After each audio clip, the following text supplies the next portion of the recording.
a man who works long and hard at his craft. He can be humorous. Now, just a second. Don't you dare. Madam, you can't do that. Tough.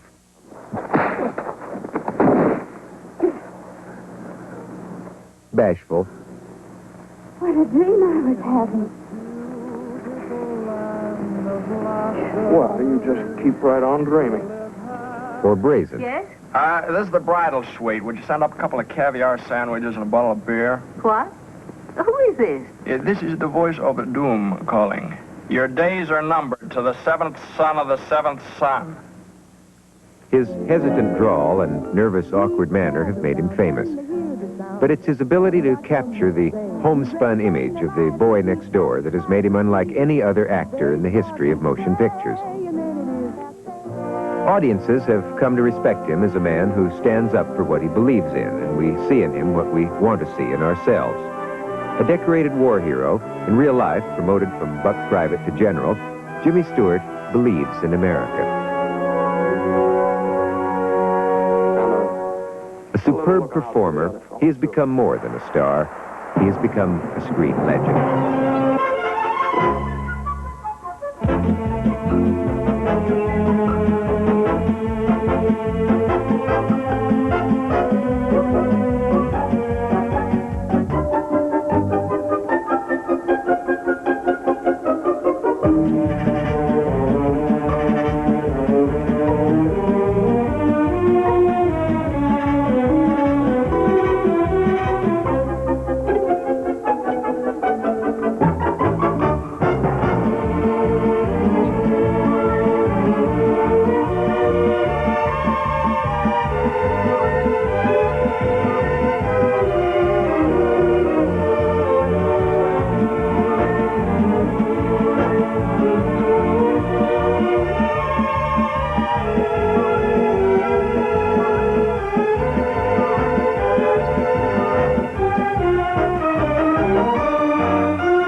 James Maitland Stewart was born on May 20th, 1908, in Indiana, Pennsylvania, where the Stewart family had run a hardware business for over 50 years. Young James would hang out at his father's store, where he entertained customers, playing the accordion and performing magic tricks. Stewart's acting developed during his undergraduate years at all-male Princeton University, joining his fellow students in the Triangle Club.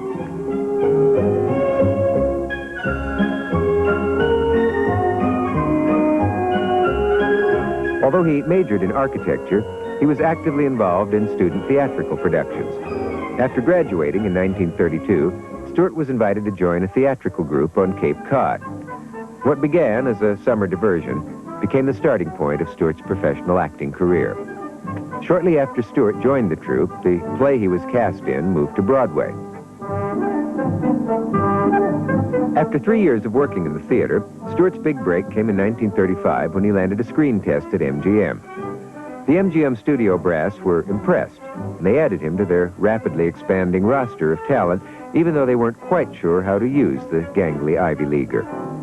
MGM boasted they had more stars than there are in heaven, and suddenly, the shy, nervous Stewart found himself surrounded by such stars as Greta Garbo, Jean Harlow, and Clark Gable. At this time, Hollywood was pushing leading men who were dashing, suave, and sexy.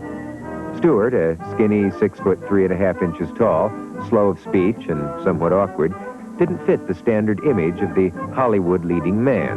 But with his 7-year contract, MGM felt obliged to use him. He was given his first screen role in 1935 in The Murder Man.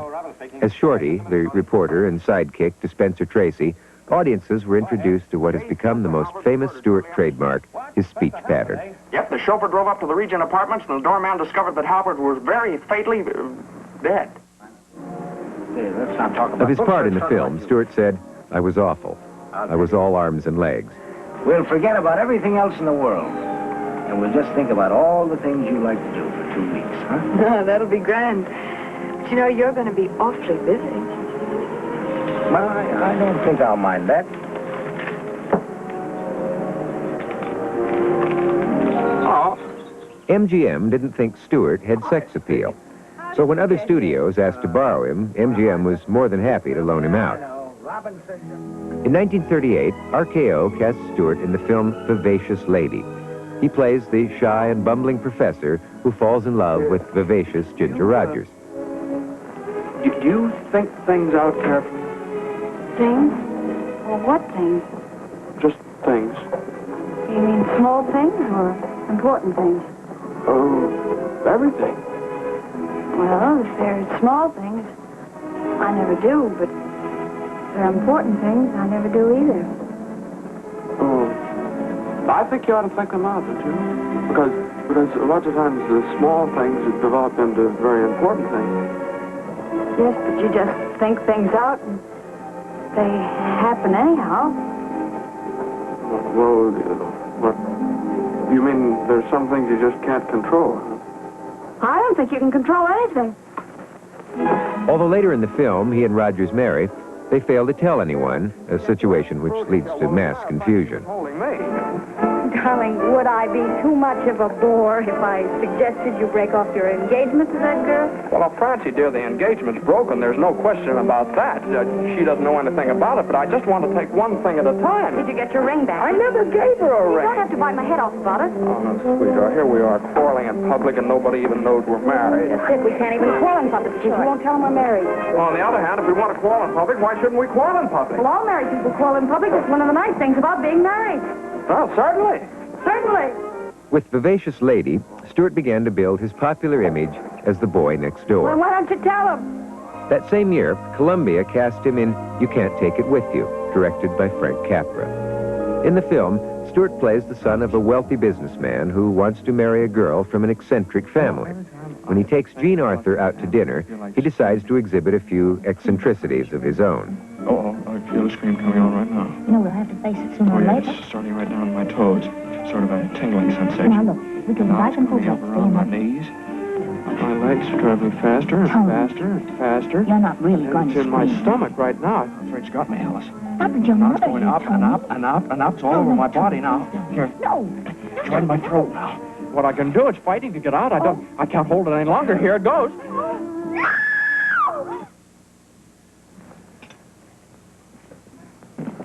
What happened? What happened? Well, a mouse went right past there. A mouse in this place? A mouse? What do you mean a mouse? There was a rat that long with hair on it. A rat with hair on Yeah, it? about 6 of them. Were there 6 or 7 of them? Where? Where? What audiences were seeing and liking was not the typical Hollywood leading man. Although he didn't fit the studio's image of a sexy leading man, women both on screen and off found him irresistible. For one who seemed so shy, he was out on the town almost every night with some of Hollywood's most glamorous leading ladies. It was said he never phoned women. They phoned him. Stewart got the chance in 1938 to broaden his range in the comic drama Made for Each Other. Jane, What, Tony? you remember that cinder I took out of your eye up in Boston? Never forget. Well, you know, I threw that away. I shouldn't have done that. I should have kept that cinder, put it in a locket or something, you know? If it hadn't been for that cinder, maybe we'd never have met. Oh, don't say that, Johnny. We had to meet. I might just right. Still, if it hadn't been for that cinder. Oh, Johnny, isn't it just beautiful? Lovely eyes, darling. Oh, boy. One of Stewart's first real dramatic moments on screen occurred when his character breaks into his boss's house pleading for money to save his baby. Judge Doolittle. Judge Doolittle. Come on, wake up. Wake up. Judge, I'm sorry to wake you up like this. What is it? I got to talk to you right now. Are you drunk? No, my kid. He's in the hospital. He got pneumonia. You must be drunk, waking me up in the middle of the night like this. It's outrageous. I've never heard of such a thing. Mason, if this is your idea of celebrating... Put it on. I knew you. Now, you listen to me. Now, you listen to me. When you asked me to take that cot down to the office, I took it, and I didn't beef about it, but I should have. Because that's the reason the baby has to sleep in the dining room. No. What are you talking about? My baby's in the hospital dying of pneumonia. What? Dying. Can't you understand? Dying? Yes, my baby. Your baby? But the film that made Jimmy Stewart a star was also made away from MGM. It was Mr. Smith Goes to Washington. Although considered the bumbling newcomer to the Senate, he winds up fighting for honor and decency in governing the nation. But of course, if you've got to build a dam where that boys' camp ought to be, to get some graft to pay off some political army or something, well, that's a different thing. Oh, no. If you think I'm going back there and tell those boys in my state and say, look, now, fellas, forget about it. Forget all this stuff I've been telling you about this land you live in is a lot of hooey. This isn't your country. It belongs to a lot of James Taylors. Oh, no, not me. And anybody here that thinks I'm going to do that, they got another thing coming.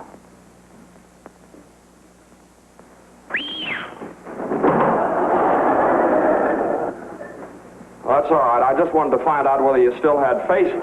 The role of Smith effectively exploited Stewart's features and firmly established him as one of Hollywood's major stars and earned him his first Oscar nomination. At long last, MGM put Stewart into one of their own major films, The Philadelphia Story. Stewart plays an aspiring author who earns his living writing lurid exposés of the rich and famous. When he is sent by Spy magazine to get the lowdown on rich girl Katharine Hepburn, he unexpectedly falls in love. Your eyes and your voice and the way you stand there and the way you walk. You're lit from within, Tracy. You've got fires banked down in you. Hearth fires and holocausts.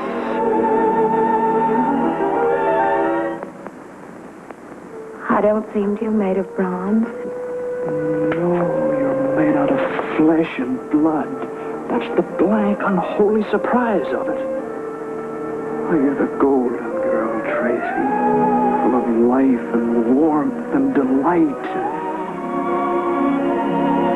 Oh, what goes on? You got tears in your eyes. Shut up, shut up. Oh, Mike, keep talking, talk, will you? No, I've stopped. Why? Has your mind taken hold again, dear Professor? Well, good thing, don't you agree? No, Professor. All right, lay off that professor stuff now. Do you hear me? Yes, Professor. It's really all I am to you, is it? Of course, Professor. Are you sure? Why, yes, of course. Golly. Saying it was the happiest moment in my life, Stewart graciously accepted the Academy Award for Best Actor in The Philadelphia Story. In that same year, Europe was embroiled in war. Although America was not yet involved, German divisions were sweeping across the continent, and the Battle of Britain was raging.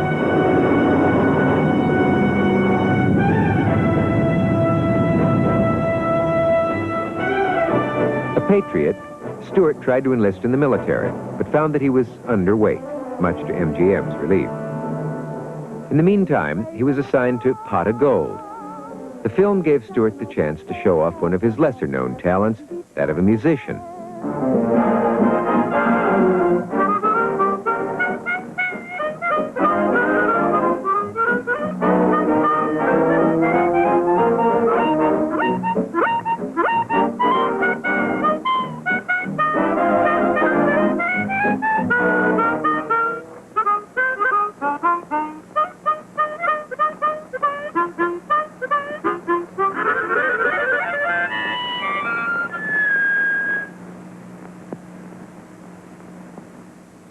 While making the film, Stewart was secretly on a weight-gaining diet. In March of 1941, 9 months before the attack on Pearl Harbor, he finally got his wish. He enlisted in the U.S. Army as a buck private.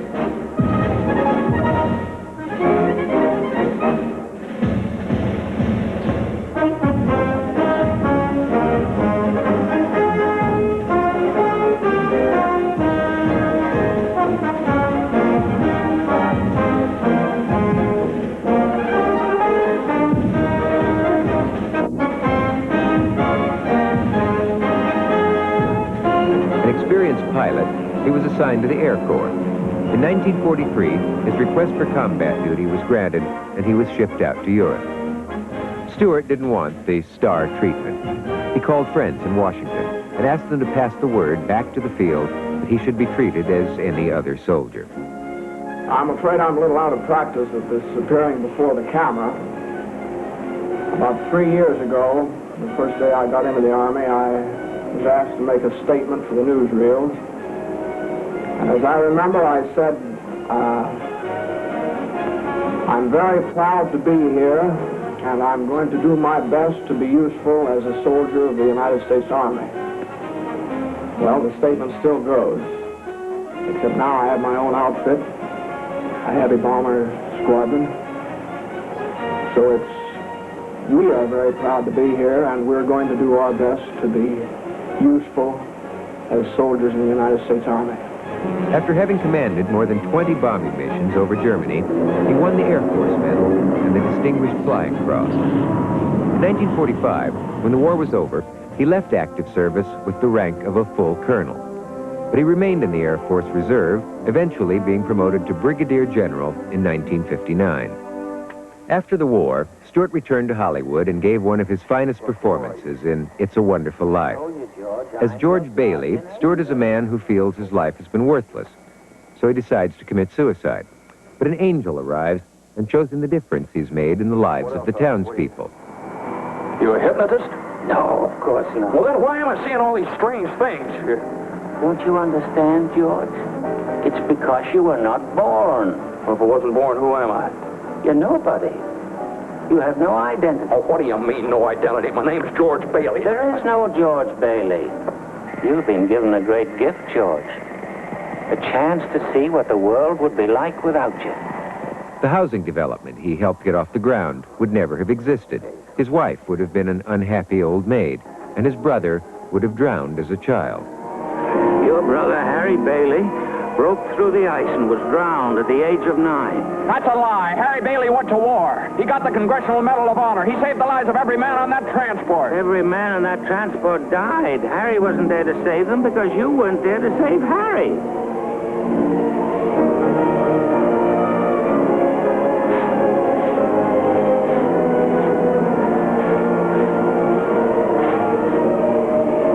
You see, George, you really had a wonderful life. Bailey comes to realize that his life has had meaning and asks for a second chance. Get me back to my wife and kids. Help me, Clarence, please. Please. I want to live again. I want to live again. I want to live again. Please, God, let me live again. Hey, George. You all right? Hey, what's the matter? Now, get out of here, Bert, or I'll hit you again. Get out of here. What the Sam Hill you yelling for, George? George. Bert, do you know me? Know you? You kidding? I've been looking all over town trying to find you. It's a Wonderful Life became Stewart's favorite film and earned him another Academy Award nomination for Best Actor. It clearly demonstrated that he hadn't lost his touch. But the war had changed Stewart in other ways. He gradually toned down his mannerisms and altered his screen image. In 1948, Stewart played a dogged, lone reporter determined to clear an innocent man of murder in the film Call Northside 777. Oh, now, Mr. Palmer, I realize that Mr. Burns knows more about the law than I do. But I want to tell you some things about this case you don't know. I went into this thing believing nothing. I was skeptical. I figured Wheatcheck is using his mother to spring him. But I've changed my mind. This man is innocent, Mr. Palmer. I know that without any doubt. Now, it's true I haven't found Wanda Skutnik, but I want a chance to find her. I want a chance to get this guy out of jail. Now, if you call off this hearing, I'll never get that chance again. The bargain stands. Thank you, sir. Audiences loved this new side of Stewart, and now his name was box office magic.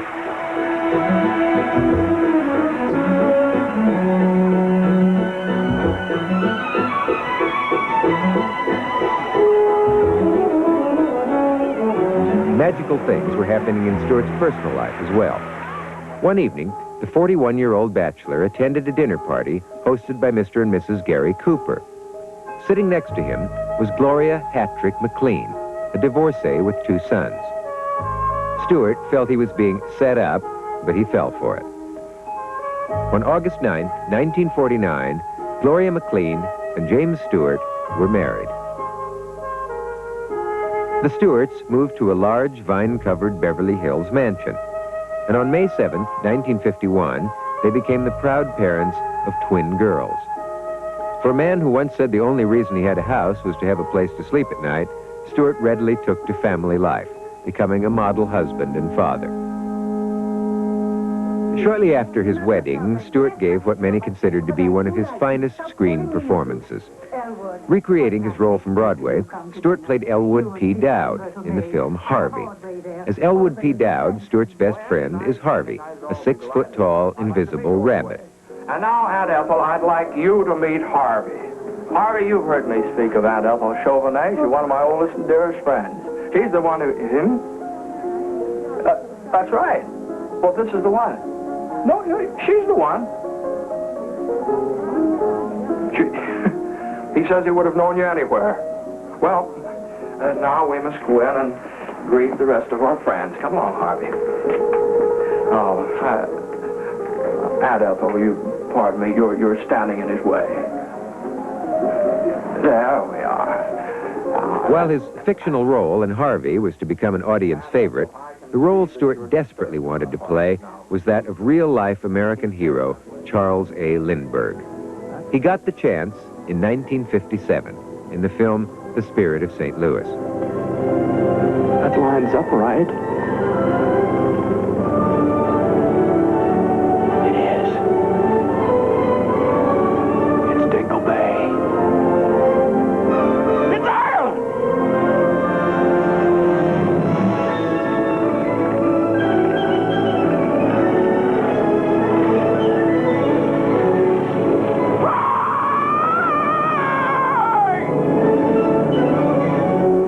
Stewart is extremely patriotic, and his roles often reflect these beliefs. In 1962, Stewart carried his respect for the law into his next major film, The Man Who Shot Liberty Valance.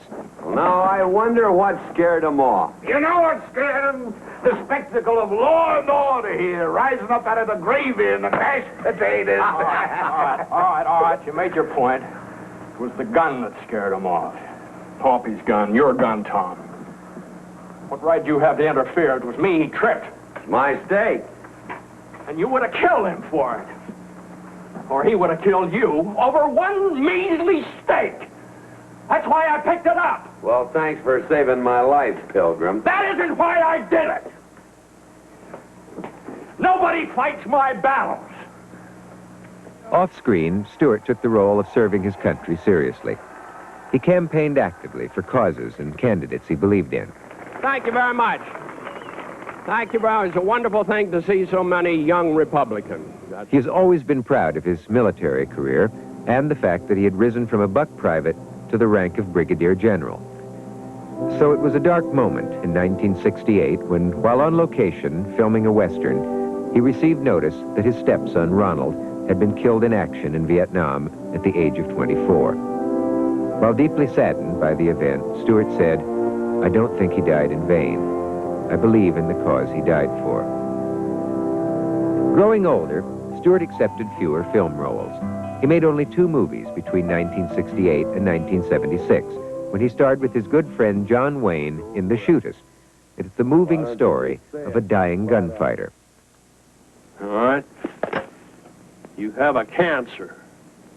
Advanced.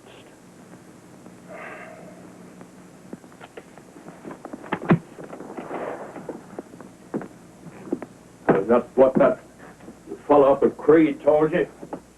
Yeah. You didn't believe him? No. You believe me? Can't you cut it out, Doc? I'd have to gut you like a fish. Oh, what can you do? There's just very little I can do. Ironically, Stewart and Wayne both knew while making the film that the Duke, in real life, was a victim of cancer. Saying he'll never retire, in 1983, at the age of 74, Stewart appeared in the HBO premiere film Right of Way, co-starring with Betty Davis for the first time in his 50-year career. It is a deeply emotional love story, with Stewart again fighting for a cause, the right to die with dignity. What if they come back? What if Ruta sends more of them? Let them come. But what do we say? Whatever we want. It's none of their business. But they'll stop us. They'll do nothing of the kind. They'll try. As long as we're here, we'll do as we please. We'll tell them what they want to hear. Just enough to get rid of them.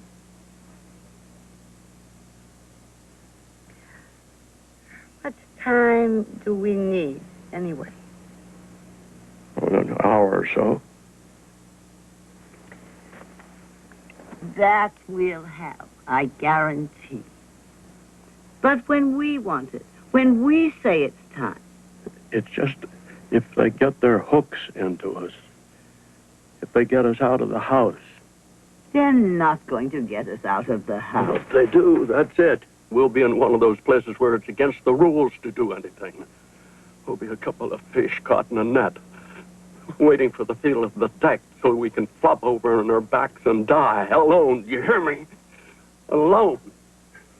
We'll do it, Teddy. I promise. Whether he plays the role of an American hero, a handsome suitor, or a hard-boiled reporter, Jimmy Stewart has always given a winning performance. He's a man who moved from a small town to great riches and rewards, a soldier who rose from buck private to general, an actor who went from bit parts to winning an Academy Award. For over 50 years, on screen and off, Stewart's image is that of the committed, honest individual.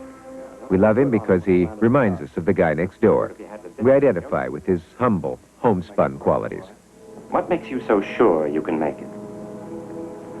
Well, Mr. Bixby, when I was a kid and the smallest in my class, I made up my mind that I was going to be 6 feet 3 inches tall. And I made it with a half an inch to spare. James Stewart is more than a star. He has become a screen legend.